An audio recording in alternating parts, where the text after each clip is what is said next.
Seguem também a mesma lógica dos dias anteriores. Primeiro o candidato vai ter 10 minutos para se apresentar, depois a gente vai ter 3 perguntas da diretoria, 3 perguntas do conselho, sendo 30 segundos para ele ler a pergunta e 2 minutos para responder. Posteriormente isso a gente abre as perguntas, sendo 30 segundos para fazer a pergunta e 1 minuto e meio para o candidato responder, sendo no final 30 minutos para a resposta de todas as perguntas. Alguém tem alguma dúvida? Beleza. Sendo assim, a gente vai começar hoje com o Lucas Kumaia.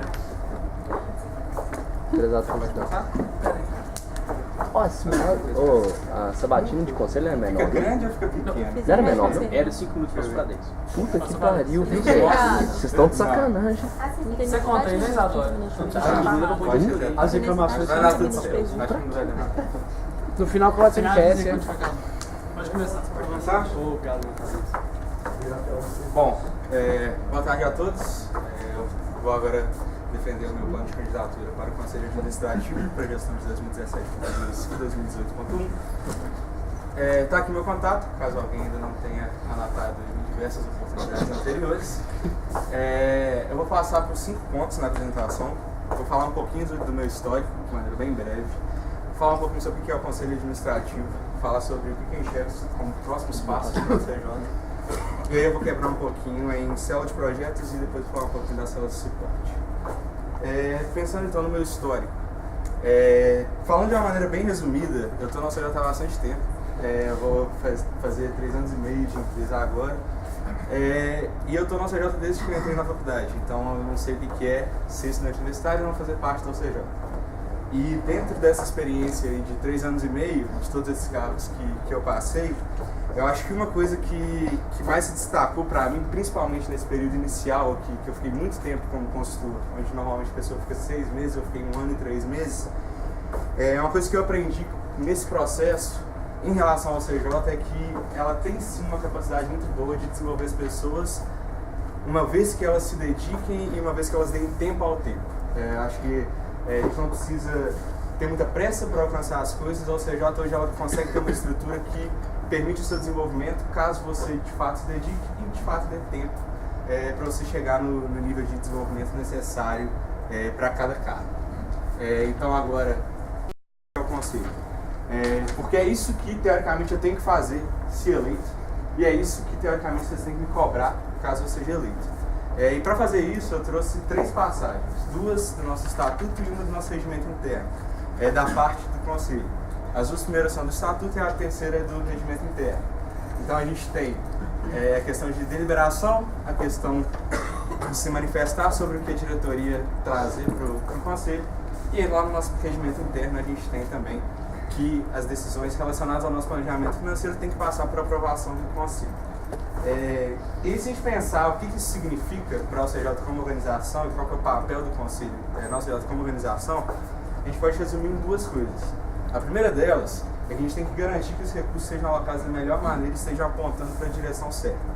E recurso não só recurso financeiro também, porque a gente está aqui atuando na aprovação do planejamento financeiro, mas recurso de pessoas, de tempo, que a gente está alocando esses recursos que na UCJ como um todo são os mais preciosos, que são o tempo de vocês, garantir que esteja apontando para o lugar certo. Que uma vez determinado qual que é esse lugar, a gente sempre se atente a buscar seguir aquele objetivo. E além disso, a gente tem o papel de auxiliar a diretoria quando solicitado. O conselho ele não tem que fazer o trabalho da diretoria.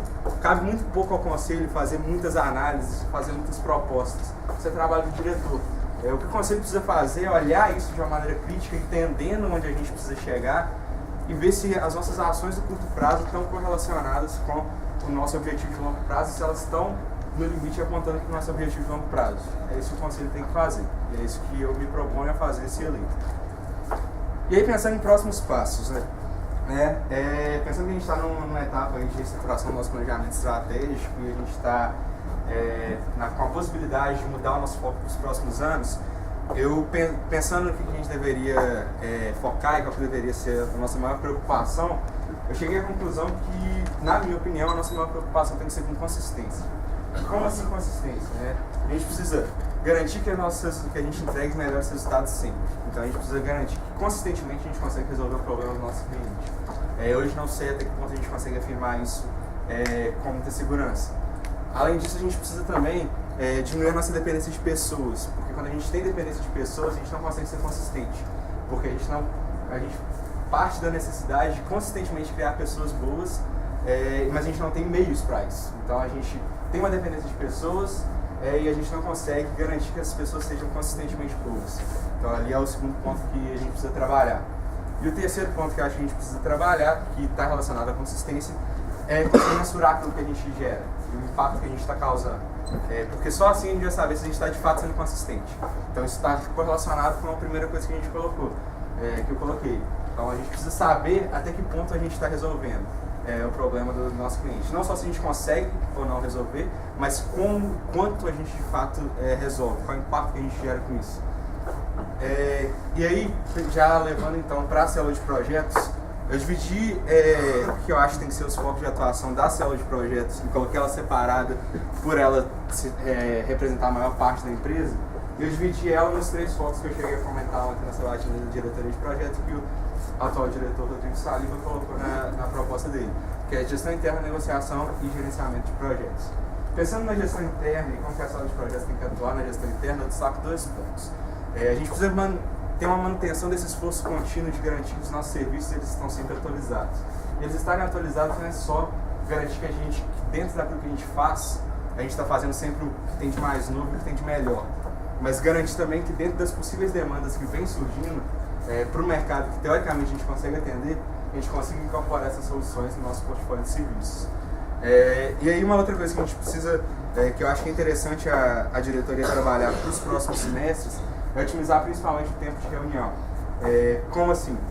Eu vou trazer um exemplo que é da reunião de diretoria. A gente, por muito tempo, teve um modelo de reunião de diretoria com um monte de pauta fixa, que basicamente eram repasses. E o que a gente fez esse semestre foi garantir que esses repasses chegassem ao diretor em momentos fora da reunião. Então a gente não precisa gastar tempo da diretoria inteira reunida com repasse. Se você tivesse alguma dúvida, seria até o diretor. Talvez que a gente possa pensar em coisas similares para a célula de projetos.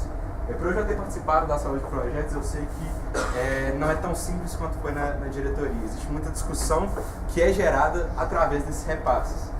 Mas eu vejo, conversando com alguns outros gerentes, que às vezes a gente usar esse momento para criar coisas que sejam mais acionáveis, ou seja, que criem alguma diretriz, algum direcionamento a partir daquela reunião, pode otimizar muito mais o nosso tempo. Na parte de negociação, eu de fato não consigo pensar em muitas coisas para a gente mudar. Eu acho que é mais a ideia de reforçar a necessidade de a gente mensurar aquilo que a gente consegue gerar, para a gente levar isso para a negociação também, porque isso aumenta o nosso poder de barganha com o nosso cliente.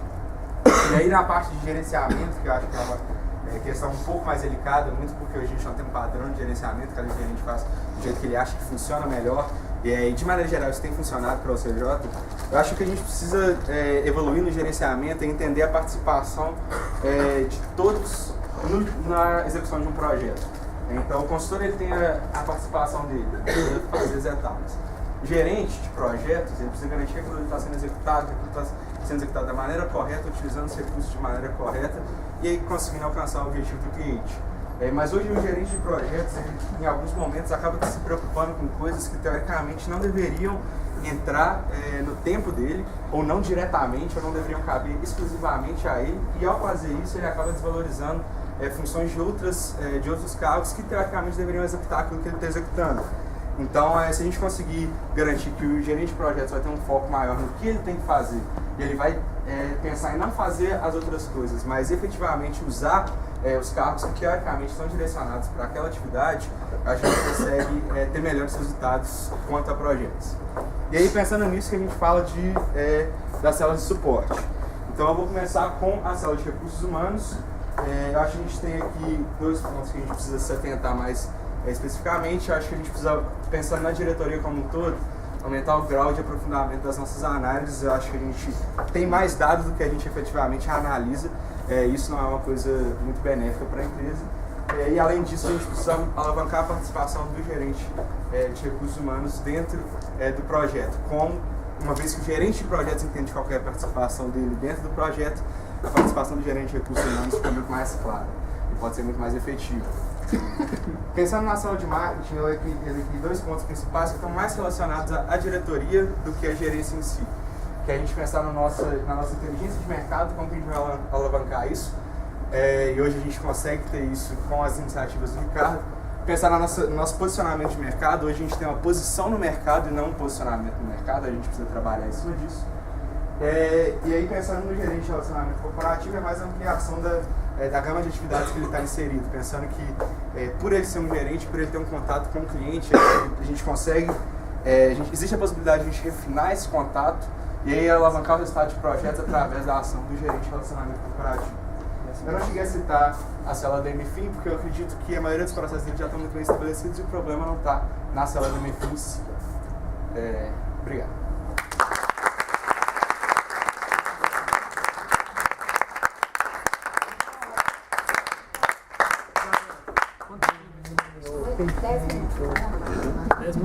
Bruninho não tem erro. Olha aqui, você marca o tempo total e eu marco só os 2 segundos.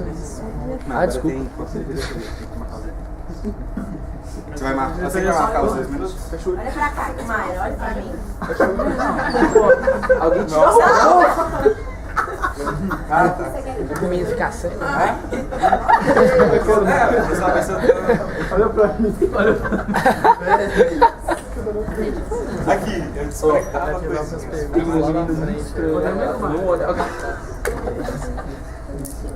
Porque na hora ele olhou, tipo,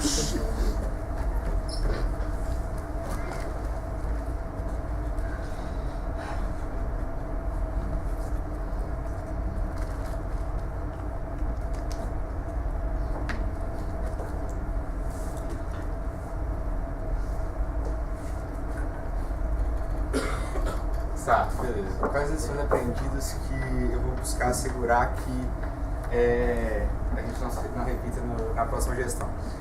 Eu acho que uma coisa que eu vou buscar como conselheiro é tentar fazer o que a maioria dos conselheiros falam que vão fazer na apresentação da sua proposta e quando viram conselheiros não conseguem fazer.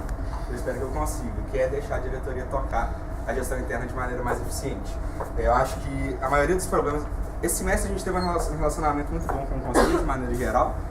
E a maioria dos problemas que existiram, quando existiram, foi por falta não de eficiência no processo de repassar as coisas para o conselho, ele aprovar ou não, mas da necessidade disso existir. Então, se a gente consegue cortar a necessidade disso em alguns pontos que, na minha opinião, deveriam ficar com a diretoria, teoricamente eles também foram eleitos, eles deveriam ter liberdade para tomar essas decisões, eu acho que já pode alavancar a nossa eficiência. E os acertos que eu acho que a gente precisa manter é a criticidade que o conselho desse semestre teve. Eu acho que principalmente quando a gente foi aprovar metas, a gente foi aprovar iniciativas, a gente foi ver quais seriam as diretrizes da empresa nesse semestre, o conselho se mostrou extremamente crítico, ele não acatou praticamente nada de primeira. Não quer dizer que a gente mudou muita coisa da nossa versão inicial até a versão final, mas quer dizer que a gente teve que pensar muito mais naquilo antes de fato bater o martelo e falar que aquela deveria ser a nossa estratégia. E principalmente no momento que a gente está agora, eu acho que uma coisa que tem que ser sempre mantida é essa criticidade, a gente tem que garantir que a pessoa que está lá, ela não vai simplesmente aprovar. Por mais que seja bom, ela vai buscar sempre melhorar o que está sendo feito e buscar obrigar o diretor a se mostrar ainda mais capaz de executar aquilo que ele está propondo.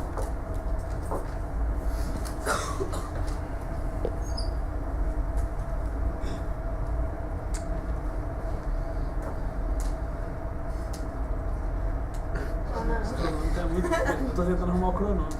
Olha pra lá, olha pra lá.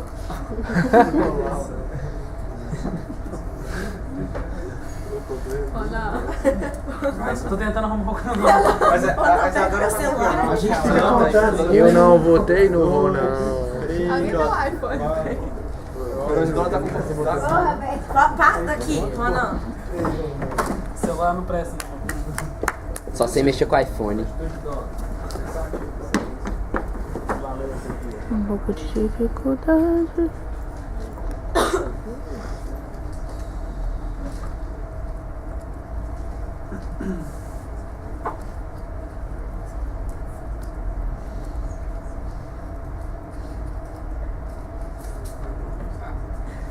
Beleza. como que é realizado o último planejamento estratégico? Uma coisa interessante é que ele demorou muito mais para ser finalizado do que ele teoricamente deveria demorar. Era para ele ter sido finalizado antes do início de 2015, ele foi 100% finalizado na gestão de 2015.1. E acho que assim, a realização dele é bem similar à realização do planejamento estratégico atual, que a gente está querendo implementar para o próximo ciclo. É ter toda uma análise de ambientes, então a gente precisa entender criticamente os resultados que a gente alcançou, como que aquilo ali foi alcançado e também entender qual que é a percepção da empresa acerca daquilo que foi alcançado.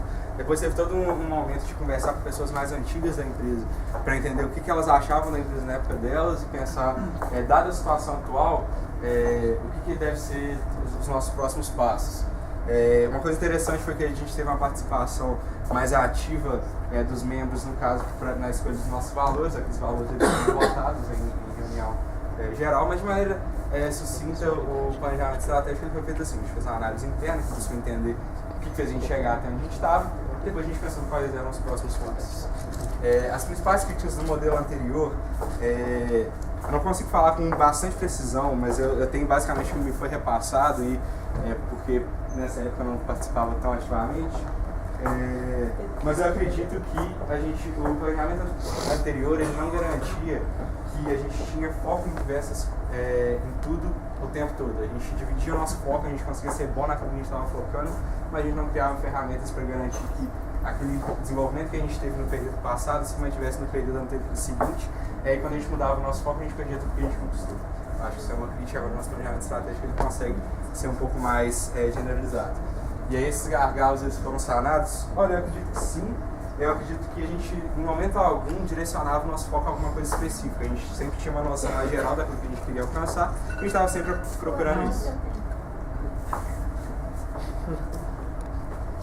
Quem que tá Marta? É a mãe.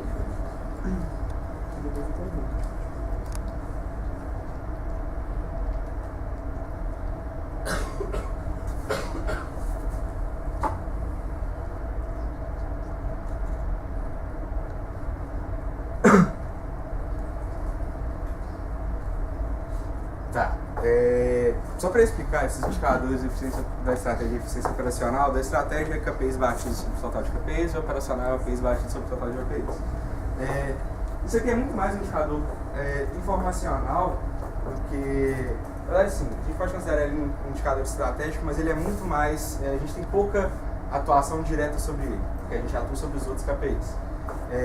E aí, por que esse resultado ele tem essa disparidade, né? Primeiro, assim, a gente vê que em 2016.1 a gente não tinha, a gente tinha uma definição de meta que, na minha opinião, ela não é válida, porque a gente está assumindo desde o início do semestre que a gente não vai bater todos os nossos indicadores. Se a gente fez isso, o erro está na definição daquele indicador, então a gente deveria voltar e definir ele novamente.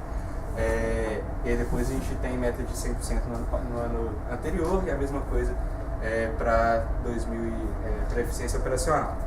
Mas o que isso mostra? Mostra que a gente não consegue consistentemente bater os indicadores tanto estratégicos quanto operacionais que a gente se propõe no início do semestre. Agora, isso não quer dizer que o problema está aqui. O que a gente precisa fazer, então, que como conselheiro a gente tem que buscar fazer? Precisa garantir que cada meta, quando ela foi estabelecida, ela de fato seja alcançável, mas ela também tem que ser relevante e ela tem que ser desafiadora. Eu acredito hoje que a gente consegue consistentemente propor metas que são desafiadoras. E eu acredito que a gente consegue propor metas que são alcançáveis. Eu acho que o que a gente tem que fazer agora, então, não é pensar nesse indicador, e sim pensar nos outros, em como que a gente consegue fazer ações corretivas ao longo do semestre para garantir que, uma vez que o resultado ele não está caminhando para aquilo que a gente gostaria, se a gente consegue mudar a situação para reverter o resultado e alcançar aquilo que a gente quer, ou se de fato essa mudança ela foi muito crítica e agora o que era alcançável antes já não é mais alcançável e a gente precisa rever como que a gente calculou o nosso indicador e levar essa lição aprendida para frente.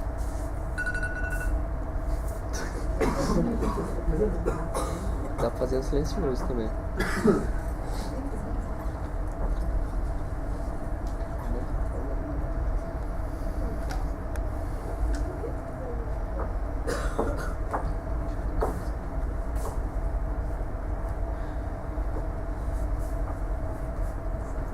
Tá bom.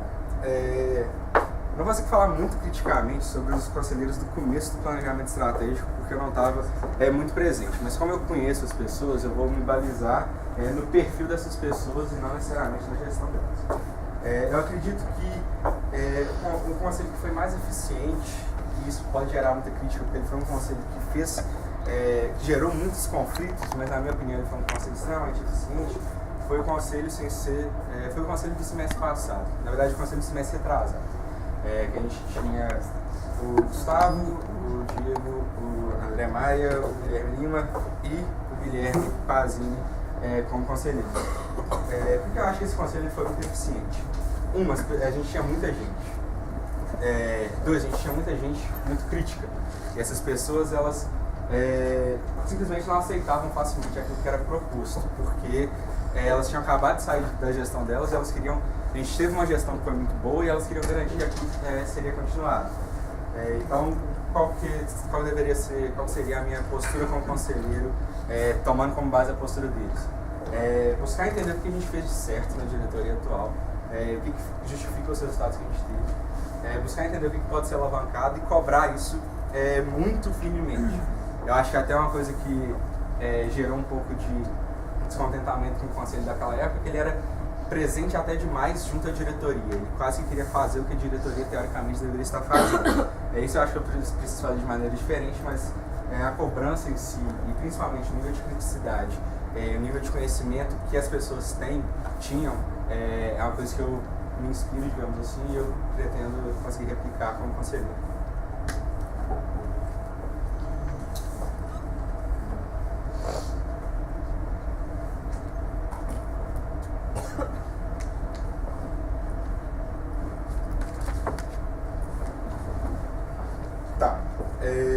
Sobre os princípios de governança corporativa, eu até tinha estudado isso no ano passado para outra coisa, mas agora eu não lembro especificamente dos nomes. Mas eu sou totalmente contra essa ideia da diretoria buscar diretamente o conselho. Diretamente. Não necessariamente eu sou contra a diretoria ter uma interface com o conselho.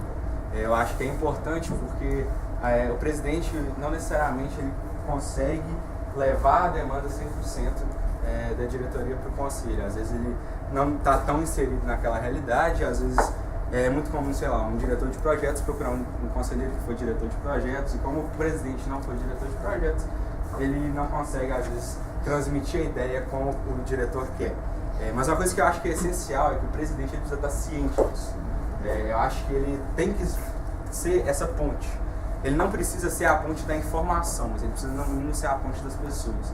Porque como ele faz parte do conselho, ele tem essa noção de a pessoa que está à frente da diretoria, ele tem que estar, e a função dele é apoiar a diretoria, ele é que tem que ser a pessoa para falar, olha, vai até o nosso conselheiro e conversa isso com ele. Porque ele consegue ter muito mais controle, ele consegue até cobrar das partes que está relacionado com algumas das funções dele.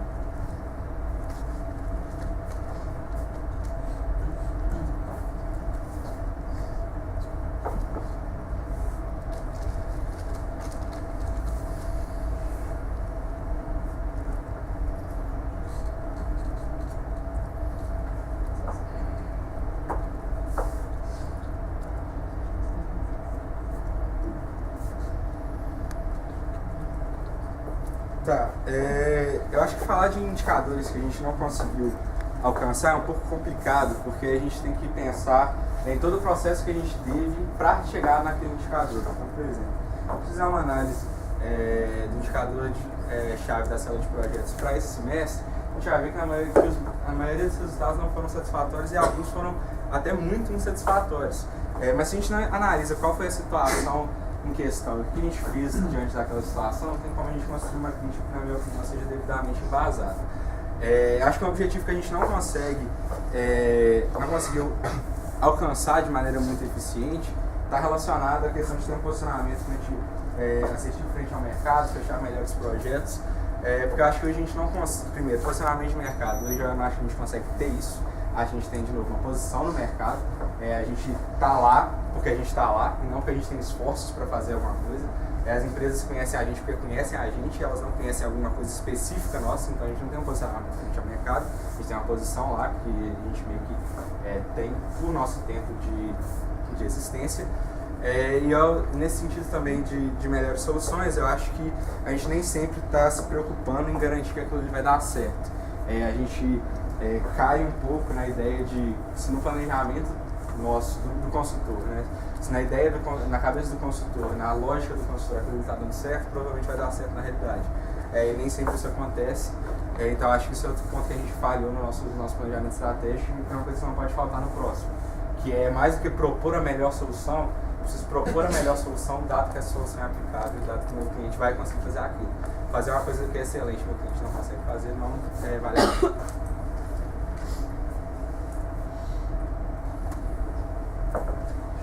Agora a gente abre para perguntas. Quem tem pergunta? Mas agora o computador.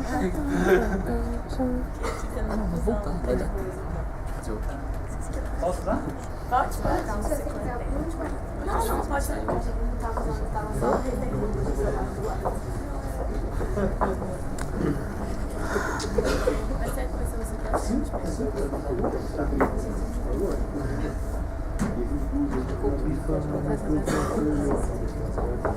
O câmera não vai ser meio que para de filmagem.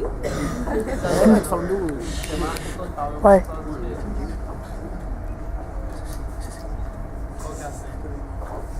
O que foi, gente? 21916. Não tá passando nada lá na frente. Não, já filmei demais ele. Já dei zoom demais ele. Eu tô caçando um pronome. Filma aqui, ó. O que você quer, Não. criança? Você não sabe mexer no celular, não? Faz assim, ó. Ronan, pega o celular e faz assim. Isso, só. É praticamente rápido.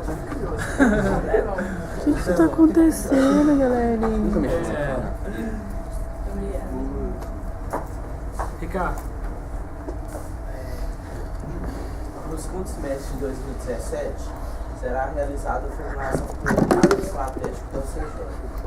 Gostaria que você se posicionasse de forma clara sobre qual a importância estratégica da célula de marketing para o próximo cliente e qual o potencial dessa célula de alavancar os resultados da empresa. Após tal análise objetiva, posicione-se sobre como essa percepção impactará em sua possível tomada de decisão sobre a liberação de recursos financeiros para iniciativas estratégicas do marketing brasileiro. Tá, vou dividir a pergunta. Acho que eu não consegui ser tão objetivo quanto você queria como que a participação do marketing pode se dar no próximo planejamento estratégico. Eu acho que está muito relacionado a uma coisa que eu falei, eu vou dividir em diretoria e gerência. Na parte do diretor, eu acho que está muito mais relacionado a essa questão de posicionamento de mercado e inteligência de mercado. Por quê? Porque a função da célula de marketing finalística, se a gente for pensar, tipo, por que a célula de marketing está ali? Ela está ali para garantir que projetos consigam ser mais eficientes, tanto na nossa negociação, no tipo de cliente que vai chegar e no tipo de projeto que a gente vai estar executando. O marketing é muito importante para garantir que os melhores projetos cheguem, para depois os projetos conseguirem fazer o melhor planejamento e depois a melhor execução. Então, na parte da diretoria, eu acho que está muito relacionado a isso. A gente precisa entender mais sobre o mercado, mais detalhes, e a gente precisa expandir o nosso leque de conhecimento. Hoje a gente tem duas iniciativas na diretoria que buscam ampliar o nosso conhecimento, mas a nossa gama de clientes não está só ali, a gente precisa expandir esse conhecimento. Para a parte da gerência, eu acho que está muito mais relacionado a como que a gente vai conseguir extrair mais do nosso cliente, levar isso para a execução do projeto e para então conseguir ter uma melhor entrega para o cliente. Como que eu acho que isso deve ser feito? Eu acho que, primeiro, o gerente de projetos, ele tem que buscar passar mais percepções sobre o cliente para o gerente de relacionamento corporativo, e o gerente de relacionamento corporativo precisa buscar extrair o máximo possível. Isso fica muito grande. Saliba. Você disse que o conselho tem que ser muito crítico e que você gostaria de manter essa mesma postura. Mas em outro momento, para você fazer uma crítica bem feita, ela tem que ser embasada e o melhor jeito de ter embasamento é saber o que o diretor pensa sobre aquilo que ele está propondo. Em alguns momentos desse semestre, o conselho foi taxado como picuinha por fazer muitas críticas que a diretoria não via como embasamento. Então, assim, eu queria que você me respondesse duas coisas. o que você vai considerar para aprovar ou não uma meta ou uma iniciativa e como que você propõe que o conselho vai conseguir entender mais o que a diretoria quer dizer com essas coisas que ela está propondo. Legal. Como que eu vou entender melhor uma meta antes de eu aprovar? Eu preciso entender como você chegou nela, em detalhes. E você precisa me provar que ela de fato é desafiadora, mas que ela de fato é alcançável. E você fazendo isso, eu não tenho por que não aprovar uma meta. A iniciativa, você precisa me provar porque ela é relevante estrategicamente para a empresa. Então, você precisa me falar o que você quer obter com aquela iniciativa e por que aquela iniciativa em si é o melhor jeito de obter aquilo. Se você conseguir me provar aquilo, para mim está tranquilo de aprovar uma iniciativa. Pensando na interface do conselho com a diretoria, a gente até tem no nosso estatuto também, no nosso regimento interno, que o conselho ele pode a qualquer momento cobrar esclarecimentos por parte do diretor. E aí ele tem poder para fazer isso, cobrar esclarecimentos. Então acho que é isso que o conselheiro tem que ter. Nesse semestre a gente vê uma participação muito mais voltada para a presidência nas reuniões que a gente tem de repasse, que o presidente tem que falar o que aconteceu e o conselho criticar aquilo. Mas dependendo do tipo de crítica, é muito mais interessante ele ir direto com o diretor. Então ele precisa ter um acompanhamento mais próximo do resultado, ele não precisa esperar o presidente mandar para ele. E se ele tiver alguma dúvida, ele precisa ir até o diretor e entender o que aconteceu. Esse semestre não teve conselharia. E aí os conselheiros não souberam direito que os diretores estão com essas iniciativas. O que vai ser diferente do próximo diretor? Precisa ter uma conselharia, esse semestre a gente não conseguiu ter, mas mais do que isso, como a conselharia é feita. Porque no semestre passado a gente teve conselharias também e as críticas não necessariamente eram bem embasadas para as iniciativas e para as metas. Isadora. Maia, parabéns pela apresentação. No semestre passado, em uma das conselharias, o conselho propôs para a gente algumas ações de acompanhamento da diretoria em termos de qualidade da gestão de cada uma das áreas. Acho que muitas pessoas não devem ter conhecimento dessa iniciativa, assim. E aí eu queria que você falasse um pouco sobre o que foi ela, criticando e se posicionando. Eu não lembro muito especificamente, para falar a verdade. Eu acho que foi ter justamente essa participação um pouco mais próxima junto da diretoria. Eu não sei se foi no semestre passado, mas eu sei que em algum momento foi proposto, por exemplo, que uma vez que a gente tinha um conselho com muitas pessoas que ocupavam diretorias diversas, que esses conselheiros dessem um foco mais específico para essa diretoria. Era aquela questão dos comitês de cada uma das células, de conselheiros específicos. Isso, então é basicamente isso. Então, por exemplo, a gente tinha conselheiros que tinham sido diretores de projetos ou da célula de projetos, eles iriam atuar mais fortemente frente à célula de projetos. Assim, eu não vou falar que eu sou contra esse tipo de iniciativa. Eu acho que dependendo de como ela vai ser utilizada, ela pode ser muito favorável, mas eu acho que uma vez que você se propõe a ser conselheiro, você precisa conseguir pensar criticamente sobre todas as células, então não necessariamente dividir esse foco de atuação vai ser benéfico. Até porque basicamente o que isso vai fazer é estender a gestão do cara que era conselheiro, ele vai estender a gestão dele para a diretoria, se ele começar a atuar muito mais em cima. A gente tem que ter mais liberdade para o diretor, o conselho tem que ser mais um suporte um pouco mais distante. Ele tem que ser, o conselho tem que ser para a diretoria e o diretor de projetos é para um projeto, por exemplo. Ele tem que saber do que está acontecendo, ele tem que ser capaz de ajudar, mas ele só precisa fazer aquilo se for extremamente necessário. Ele precisa confiar nas pessoas que de fato estão executando aquela ação. Então, tem uma diferença entre acompanhamento e cobrança. Bruno, parabéns pela apresentação. Obrigado. Considerando que investir estrategicamente é um dos principais objetivos a balizar as decisões da diretoria da MFIM, e que o Conselho Administrativo delibera estrategicamente a partir dessas decisões, eu gostaria de entender o seu posicionamento a respeito de investimentos realizados pelo CNJ. Posteriormente, eu gostaria que você se posicionasse a respeito de investir no comitê de investimentos, pensando que investimento é muito mais do que aplicar a reserva do CNJ. Seria investimento em captações, por exemplo. Legal. Primeiro, pensando em o que é para mim investimento estratégico. Eu acho que investimento estratégico, sendo muito clichê, investimento estratégico é tudo que faz a gente desenvolver nossos membros do jeito que eles quiserem. Porque o nosso objetivo primário é desenvolver eles através de projetos, e aí o nosso objetivo secundário é, uma vez que eles geram renda com esse projeto, a gente poder desenvolver ele em outras coisas também. Pode alavancar o resultado de projetos ou pode só desenvolver ele em outras maneiras. O comitê de investimentos é um exemplo muito legal disso, porque ele é um foco muito específico que não está direcionado diretamente a projetos, mas que é uma demanda que existe por parte significativa dos nossos membros e tem uma correlação razoável com os tipos de conhecimento que a gente adquire aqui na faculdade. Então é muito comum que pessoas tenham interesse nisso. E entrem na UCJ para desenvolver um pedaço do que eles querem, mas no final das contas eles querem trabalhar mais no mercado financeiro. Às vezes com consultoria, mas no mercado financeiro. Então não é porque a gente hoje não executa esse tipo de projeto que a gente não pode investir nesse tipo de capacitação e que ela deixa de ser estratégica. E até mais que isso, dependendo do tipo de investimento que a gente fizer nessa área de análise de investimentos e na análise mais financeira, a gente consegue incorporar isso no tipo de serviço que a gente executa. Então, mas para isso a gente precisa ter conhecimento. Então, pensando em investimento, a gente foi investir em capacitação e coisas do gênero, são sempre investimentos estratégicos. A gente foi investir em alguma coisa que tenha a possibilidade de ampliar o nosso leque de atividades, que a gente faça isso rápido, perceba de uma vez. Obrigado. Mário. Há uma crítica hoje no CJ sobre uma possível perda de cultura. Sabendo que na nossa história, sobretudo no último planejamento estratégico, focamos muito em cultura de resultados, responda: temos uma cultura fraca? Valide-se nossos indicadores. Tá.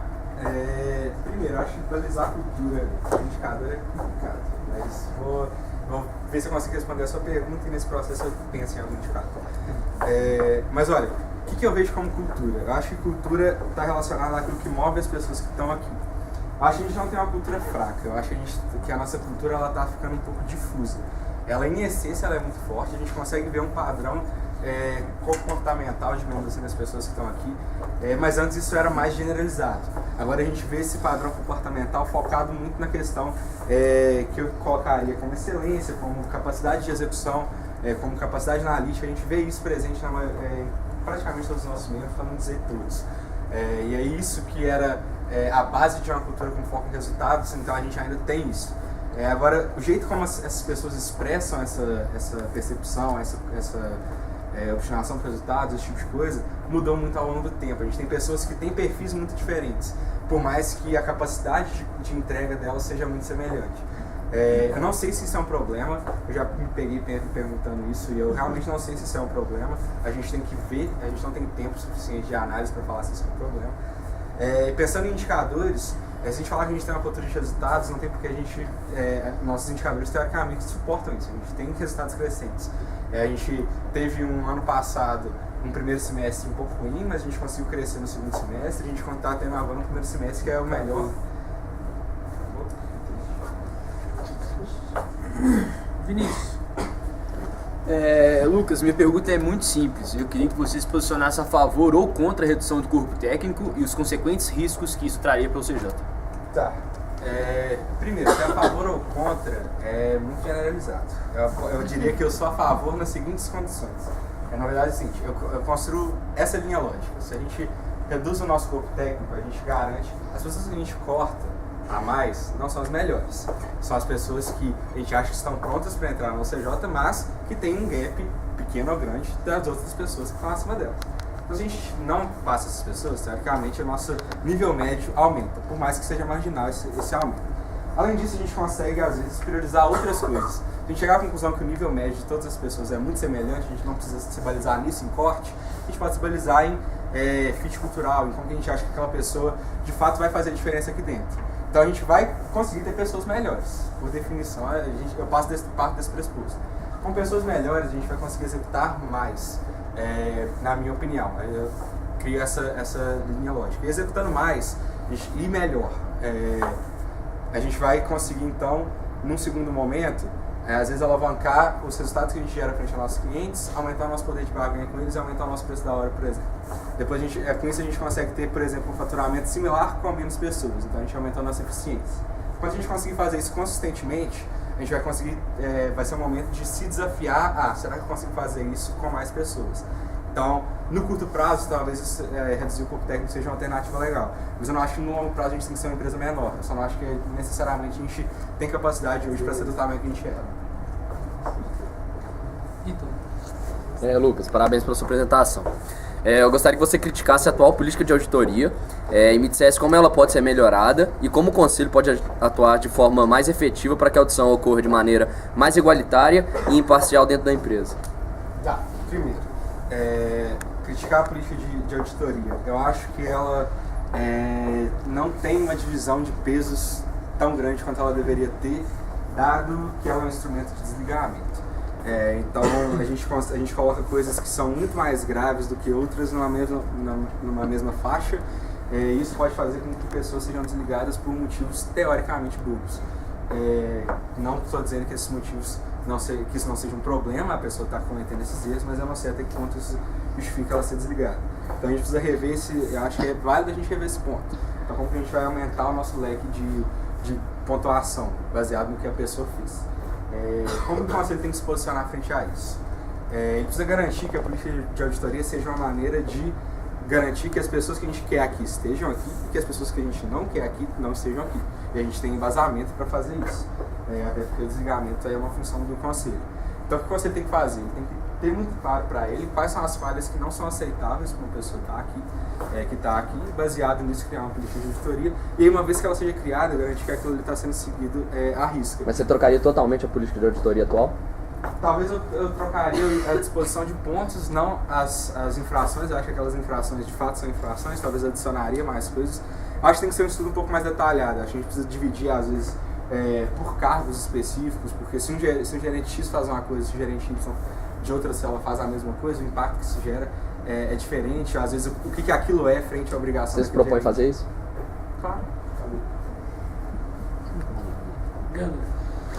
Mário, como gerente de projetos e membro do comitê de 25 anos, a gente viu durante a atual gestão que no nosso cotidiano muitas decisões elas eram balizadas pela uma aprovação do conselho, e isso fazia com que a nossa tomada de decisão ela fosse extremamente demorada. Nesse sentido, eu queria saber muito de você o que a gente pode esperar de diferente para que essas decisões sejam mais rápidas e mais eficientes, e para que a gente possa ter uma ação mais efetiva. Cara, a minha opinião é a seguinte: eu acho que a decisão não necessariamente ela foi lerda, ela não foi rápida, ela não foi eficiente. Eu acho que a decisão ela precisava de um tipo de embasamento que não se tinha no momento que chegava na tomada de decisão. E eu acho que o conselho ele age corretamente quando ele busca garantir que uma vez que a gente vai tomar a decisão, a gente tenha todos os insumos que a gente precisa para tomar aquela decisão.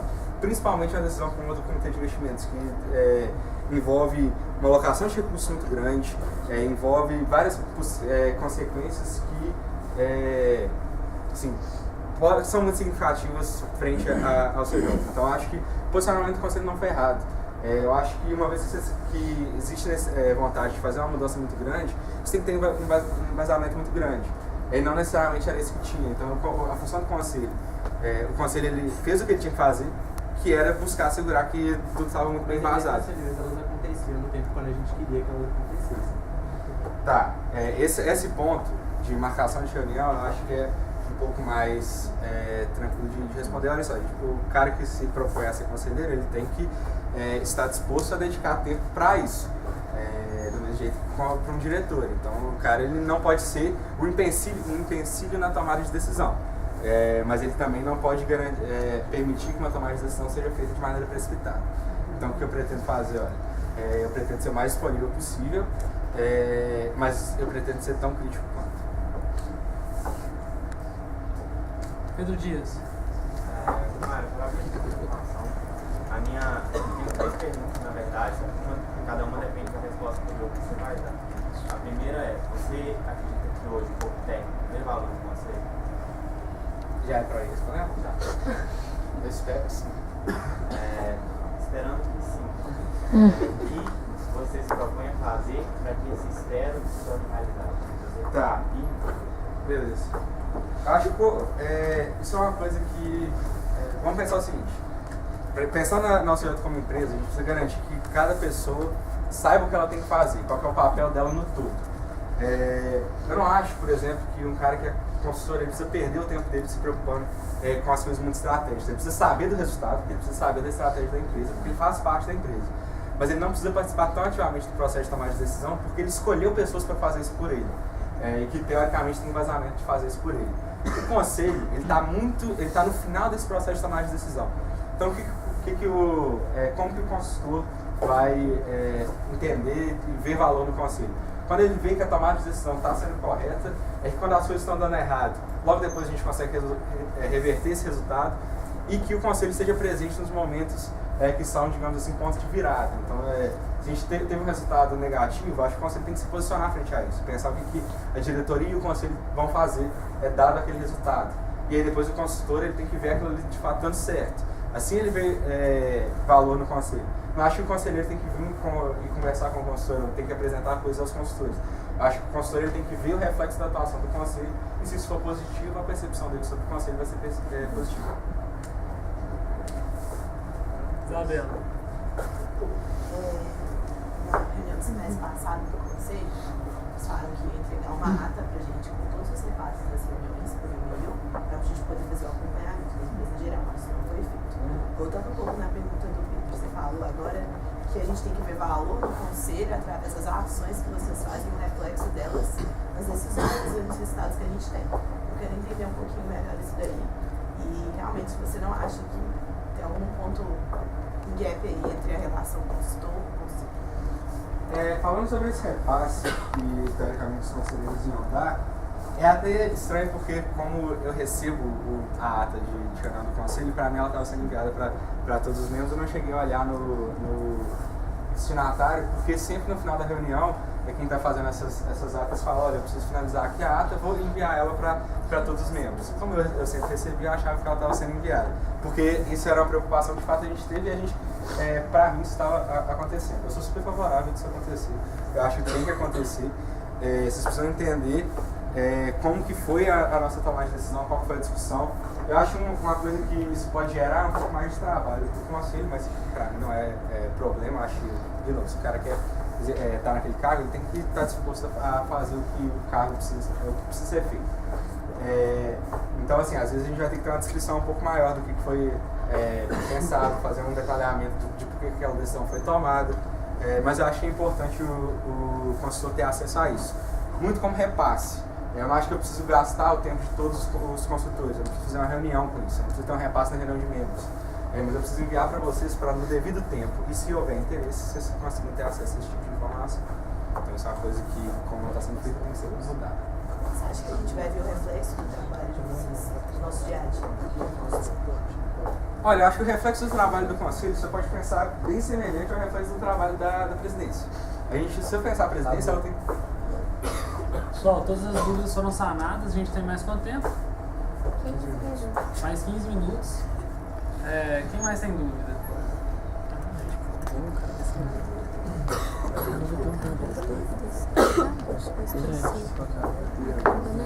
Acho que 15 minutos olhando pra ele pra ver se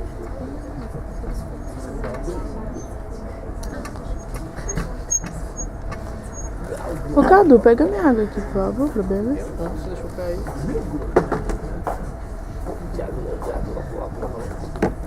Obrigada, Heitor. Você é muito gentil.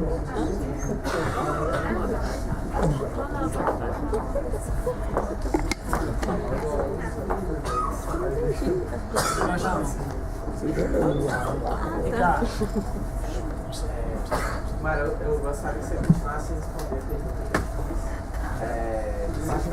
Você falou sobre posicionamento de mercado e a segunda parte da pergunta eu te perguntei, dada essa importância que você vê da célula de marketing, como isso influenciará na sua tomada de decisão no que tange recursos financeiros? Legal. Quanto à disponibilização de recursos financeiros, eu acho que é uma coisa que a gente aprendeu. O pessoal da sala de projetos que fez o curso dela recentemente, é uma coisa que eu pessoalmente compro muito, se você for errar, erra rápido e comprometendo pouco recurso. Então, se você quiser ter novas iniciativas, eu vou buscar sempre, acho que a gente tem que buscar sempre garantir que essas iniciativas a gente veja rapidamente se elas estão dando certo ou não, e nesse processo a gente gaste pouco recurso. Uma vez que a gente sabe se ela está dando certo ou não, acho que o nosso investimento nessa iniciativa se torna prioritário, porque a gente já comprovou que ela é efetiva. A maioria das iniciativas hoje, principalmente do marketing, a gente não consegue saber a efetividade delas até a gente testar.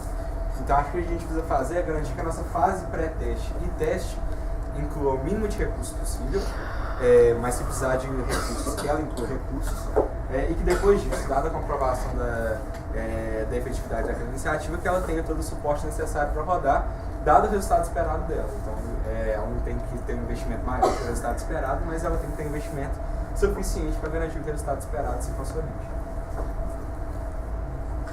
Isadora. Eu queria voltar na terceira pergunta do conselho. Eu acho que você acabou dando um foco diferente do que era para ter sido perguntado. A questão é que a gente bate mais a eficiência, a eficácia operacional, não, mais a eficácia estratégica do que a operacional. Isso não faz muito sentido, dado que se a gente bate as nossas OPIs, teoricamente a gente está indo para o caminho certo de bater as KPIs. Você acha que talvez nossos indicadores estão errados? O que você acha que pode estar acontecendo? Tá, eu pessoalmente acho que não. Eu acho que, primeiro, a gente tem uma disparidade no número, eu não sei certinho quanto que é, mas a gente tem uma disparidade no número. E a segunda coisa é que número de OPIs e número de KPIs são diferentes. E isso aumenta a relevância de 1 na porcentagem. E além disso, eu acho que uma coisa que é muito comum em OPIs é a dependência que eles têm do curto intervalo de tempo que eles têm, no qual eles são mensurados. E como que isso impacta no resultado desse OPI. E não necessariamente impacta no nosso resultado como um todo na empresa, por isso os KPIs estão sendo batidos. Um exemplo que eu dei no último relatório de gestão é o indicador de inadimplência, por exemplo, do administrativo financeiro. Se a gente for pensar, a gente consistentemente não bate esse indicador. E a gente consistentemente tem inadimplências muito altas. Porque o nosso cliente às vezes esquece de pagar e por questão de 1, 2 dias roda o mês e aí ele se torna inadimplente daquele mês. Mas se a gente for pensar a nossa disponibilidade de caixa, as nossas decisões em relação ao planejamento estratégico financeiro, isso não necessariamente é comprometido, porque a gente consegue ter a reversão dessa inadimplência de maneira igualmente eficiente. Mas você não acha que talvez seja o caso de verificar se os nossos OPIs não estão distorcendo o caminho que a gente quer chegar? Legal, é uma análise que pode ser feita. Eu pessoalmente não acho que isso aconteça. O que pode acontecer é o OPI não necessariamente colaborar diretamente para o alcance de um KPI. E a gente pode repensar o indicador por esse viés. Mas eu não acho que ele distorce o caminho que a gente toma. Bruno. Como Aida, na sua proposta você analisou algumas células apontando pontos de melhoria. Mas eu gostaria de entender como que você, como conselheiro, vai garantir que esses pontos sejam corrigidos. Porque talvez aproximaria ao conselho antigo do ano passado que queria fazer o que não foi feito na diretoria deles. Legal. Eu acho o seguinte, a função do conselheiro e a função que eu pretendo exercer é de despertar necessidade. Então eu pessoalmente acho muito que aquilo ali é essencial.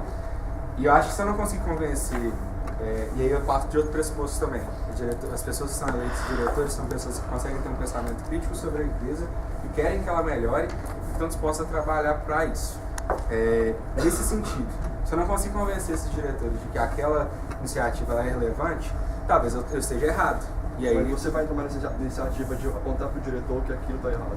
Olha, eu tenho a função de apontar para ele que aquilo está errado, e eu tenho a função de tentar fazer com que ele queira resolver aquilo. E aí depois que ele propõe um modo de resolver, eu tenho a função de buscar refinar aquilo. Agora, eu não posso obrigar ele a fazer nada. Eu acho que isso é errado. Se a diretoria ela não acha que um assunto é prioritário, ela tem o direito de não achar que o assunto é prioritário. Mas a função do conselheiro, como guardião da estratégia, é buscar despertar a noção de prioridade naquilo que ele enxerga como prioritário.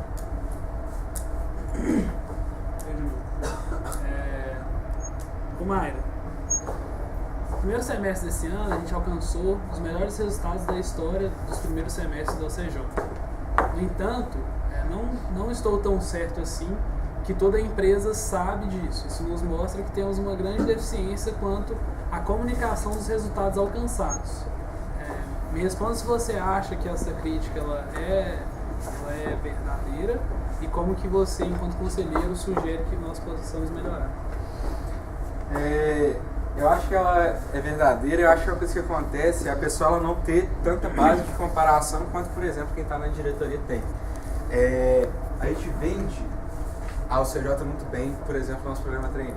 Quando a pessoa entra aqui, ela acha que a gente é uma empresa que nada dá errado e que a gente consistentemente consegue fazer tudo dar certo.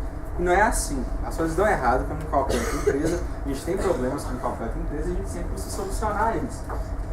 A gente vê que a gente está a cada ano conseguindo solucionar melhor esses problemas e conseguindo ter resultados melhores. Mas não necessariamente a gente está tendo o melhor resultado possível. Então isso pode gerar essa crítica de que às vezes a gente não está tendo resultados tão bons, porque ele não consegue ver o que foi antes e o que a gente fez para mudar e qual foi o impacto disso. Talvez seja o caso de a gente mudar o jeito como isso é repassado. Eu até me peguei pensando sobre alguns jeitos de Como fazer você isso. sugere que seja repassado? Olha, eu não sei, eu tenho mais ideias. Por exemplo, uma coisa que uma empresa júnior lá do Rio Grande do Sul faz é ela tem uma reunião toda semana, na segunda-feira, e essa reunião ela necessariamente só pode durar 1 hora, e ali a gente tem um repasse do que foi alcançado nas últimas semanas, quais são os nossos objetivos para essa semana e o que a gente vai fazer para conseguir alcançar aquilo. Pelo que eu conversei com o pessoal de lá, esse é um momento muito legal de alinhamento de expectativa e de comprar os desafios daquela semana. E aí, quando você faz isso consistentemente, você tem uma noção daquilo que está sendo alcançado e consegue fazer um paralelo do que foi alcançado anteriormente. Então talvez isso seja uma ideia boa. Mas Leandro. Danilo. Eu vejo muito o conselho falando muito de resultado e eu despertou uma dúvida, nós estávamos respondendo umas quando sobre o tamanho de corpo técnico e tal. E eu fiquei com uma dúvida, você abriria a mão de uma alavancagem de resultado para que haja maior desenvolvimento dos membros? Cara, o meu resultado, ele é o desenvolvimento de membros, então assim, não existe isso.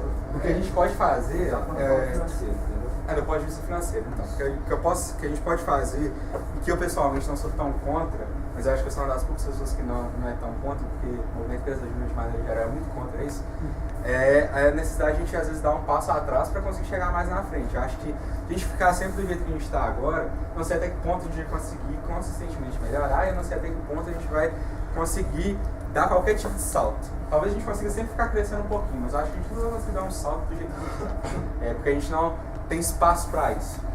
Acho que talvez reduzir um pouco o técnico, não necessariamente a gente vai diminuir o desenvolvimento de membros, a gente vai focar em menos pessoas. Talvez isso tenha um impacto negativo no caixa, talvez não. Talvez essas pessoas tenham a produtividade necessária para cobrir as que saíram, sabe? Então é muito mais análise e é muito mais, às vezes, arriscar também.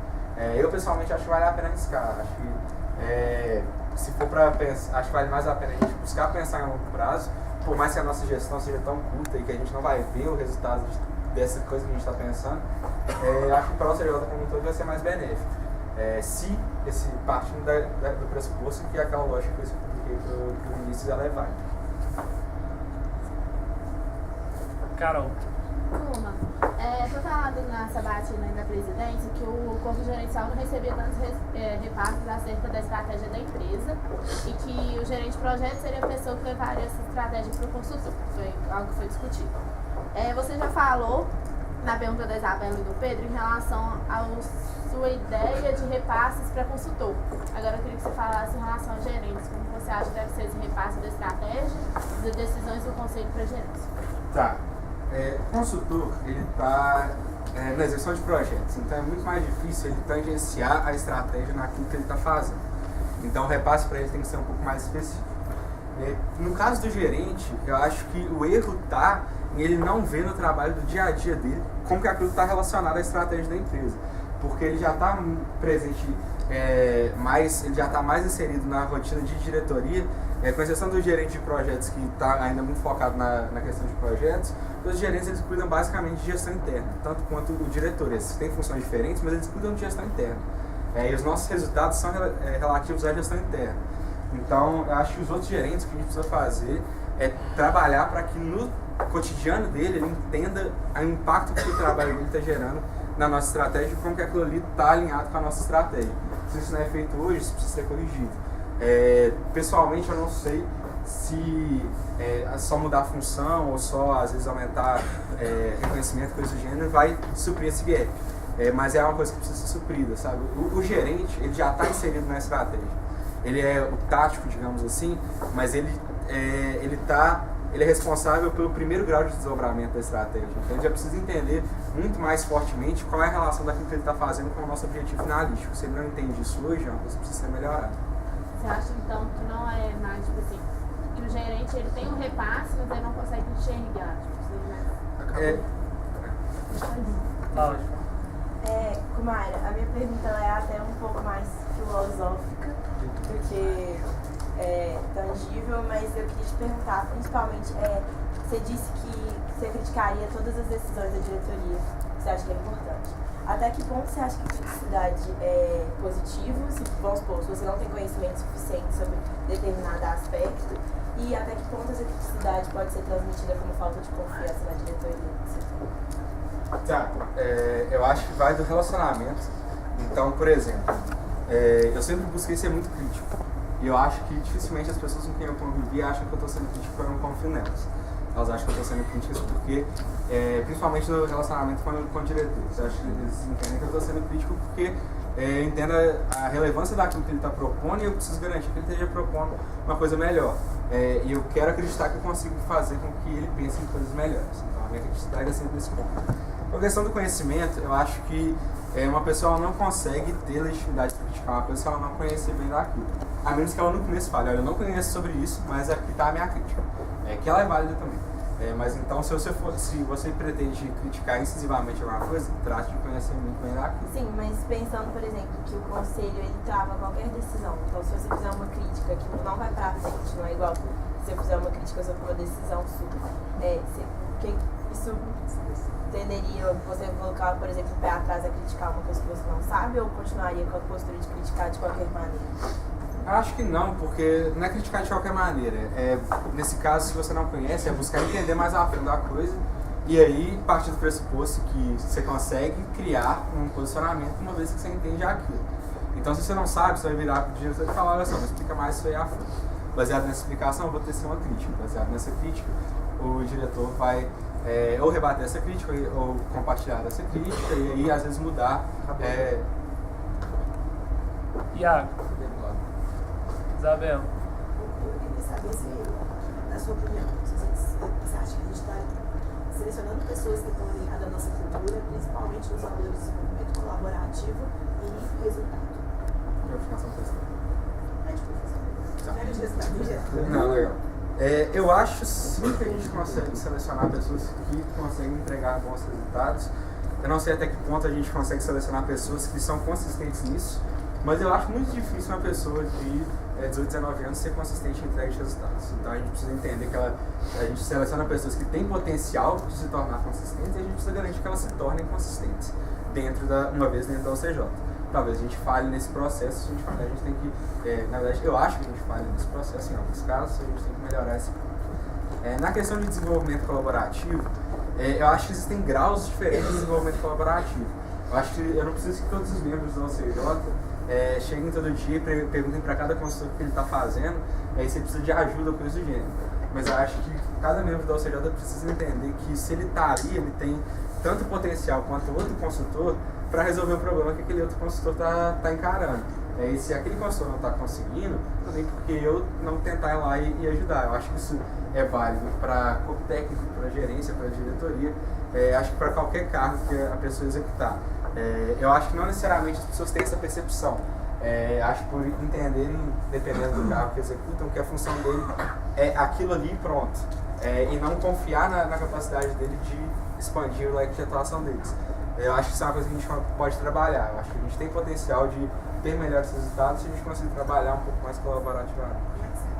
Acabou. Isadora, não tem. Alguém tem pergunta?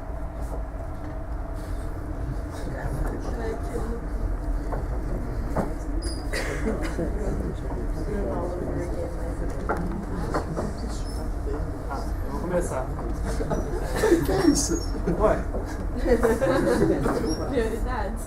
Mayra, a gente falou muito sobre estratégia aqui, mas a gente sabe que a OCJ é uma empresa júnior e está, portanto, dentro do movimento empresa júnior. E, portanto, esse tem que ser também um ponto estratégico para a gente. Pensando nisso, eu quero que você faça uma análise de como que a gente evoluiu ao longo dos últimos anos e quais são os resultados que isso geraram e vão gerar. A gente evoluiu frente ao movimento ou como empresa só? Frente ao movimento. Tá. Eu acho que a nossa participação no movimento ela é bem difusa. Na verdade, bem difusa não, ela é inconsistente.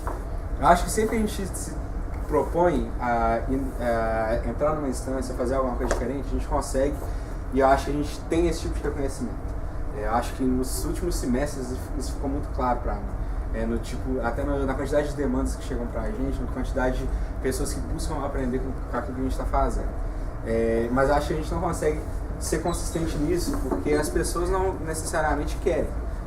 Eu não sei até que ponto isso é um problema, porque a pessoa precisa entender se aquilo faz ou não parte da carreira dela. Eu acho que as pessoas que identificam que aquilo ali faz Mas parte... você não acha que a empresa, quando existe a necessidade da empresa se posicionar e a gente não se posiciona, a empresa não está falhando? Não simplesmente dos membros ali, mas, por exemplo, o papel da presidência de realizar isso.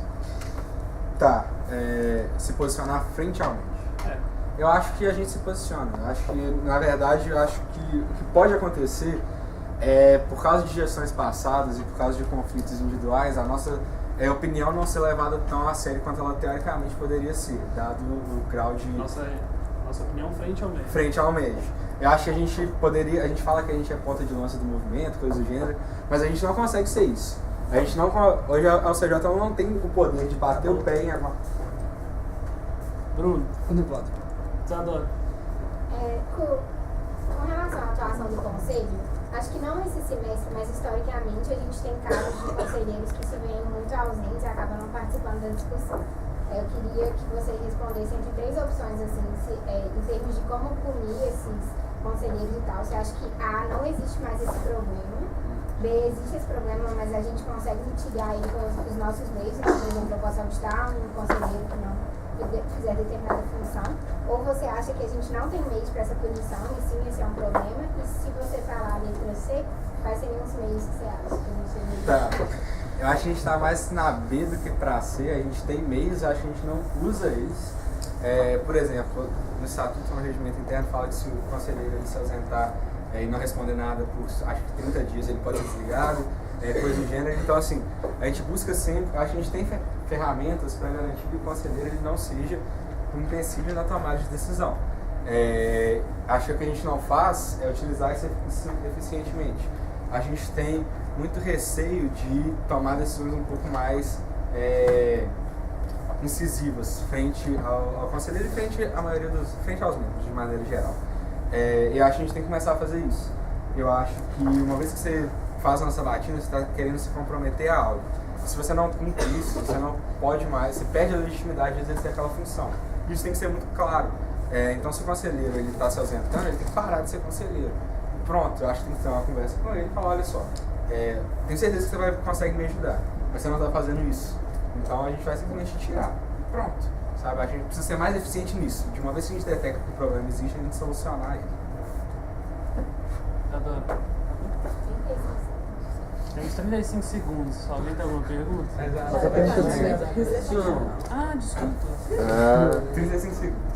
Isabela. Historicamente, você acha que a gente está selecionando pessoas alinhadas à nossa cultura? Eu não. Mais ou menos. Acho que mais pra...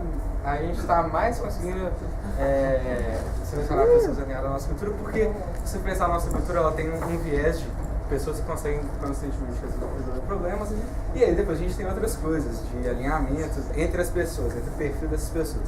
Eu acho que o perfil está mudando muito, mas o core desse perfil, que é a capacidade de resolver problemas, a gente consegue. E eu acho que é isso que, pelo menos quando eu entrei na OCJ, era o que era ser da OCJ, era ser um bom resolvedor de problemas. Acho que a gente constantemente tem isso.